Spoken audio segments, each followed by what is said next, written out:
Most individuals at some point in their life will experience a blessing in disguise. They will be positioned in a spot that apparently guarantees difficulty, distress, concern, and/or inconvenience, but astonishingly finishes up holding a nice outcome. These types of blessings in disguise we know of and understand. However, I would like to present to you another configuration for this figurative pile of bricks. Here is a true story. At some point, to resolve a number one issue, a high-class individual decided that he would make unordinary arrangements to clear up the matter. But the catch is, he didn't want to be showy about it. So he decided that he wasn't going to outfit his most glorious appearance. He decided that he wasn't going to travel with his elaborate treasures and fine possessions. He decided that he wasn't going to sport his most immense, powerful entourage. He decided that he wasn't going to duplicate his luxurious home, lavish surroundings, exquisite gardens where he was headed, nor transport his fine furniture, beautiful art, personalized essentials, rich fabrics, and exclusive attire. So he left it all at the house, except for one thing. He said, I will take my title. I will be using it from time to time. And after all arrangements had been made, and when the time came, he entered into a humble vessel and journeyed for 9 months before completely reaching his destination.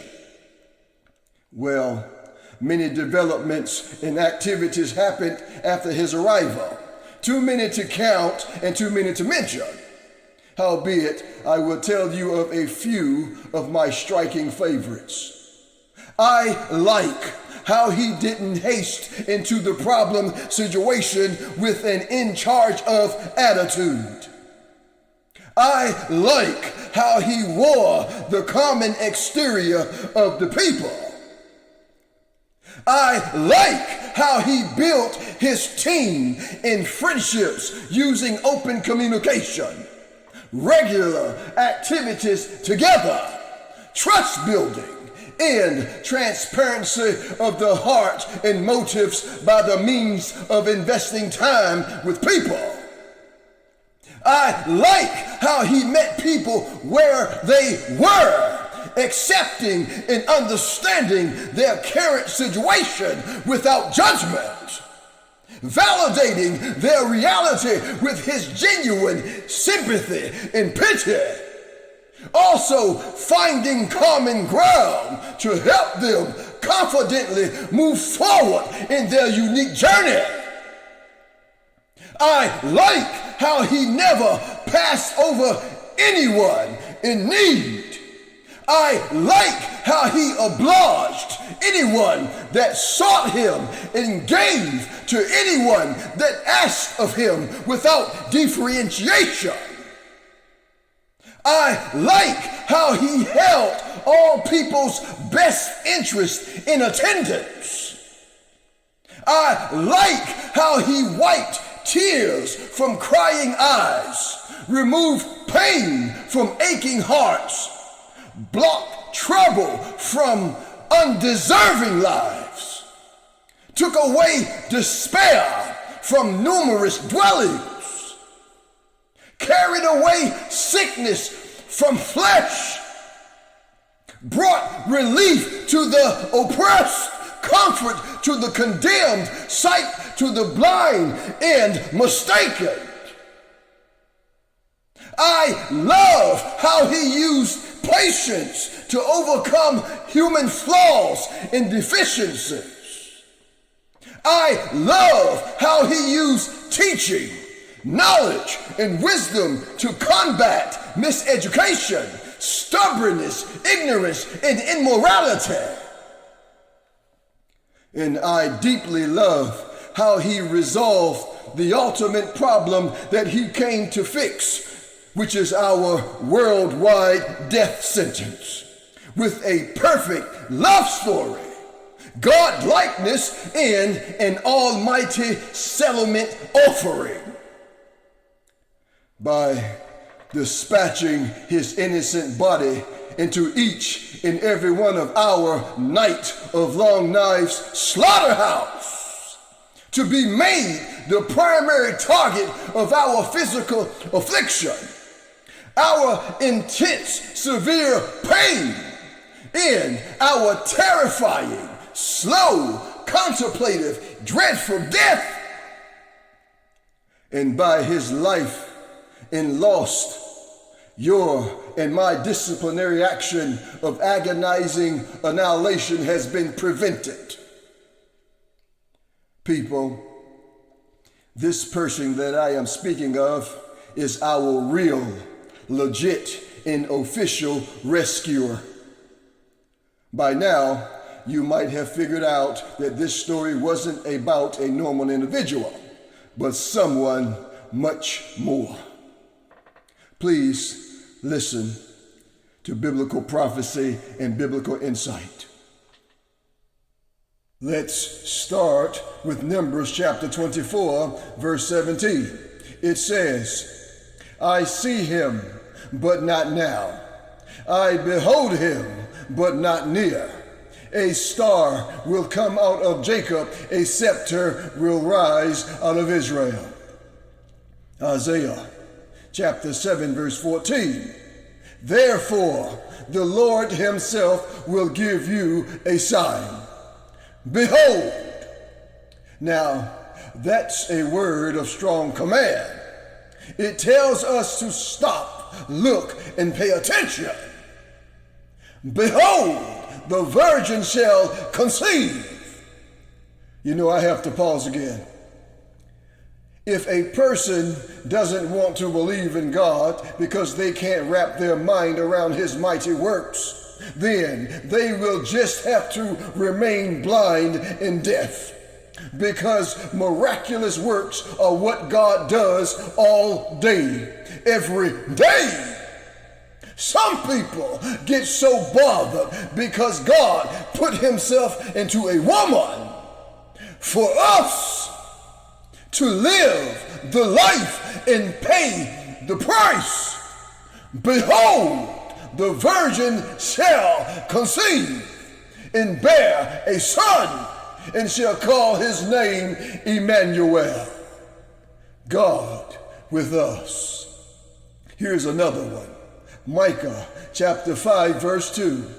But you, Bethlehem, Ephrathah, though you are little among the thousands of Judea, yet out of you shall come forth to me the ruler to be in Israel, whose goings forth are from of old, from everlasting.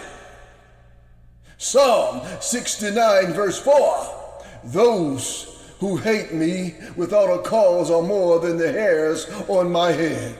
They are mighty who would destroy me, being my enemies wrongfully.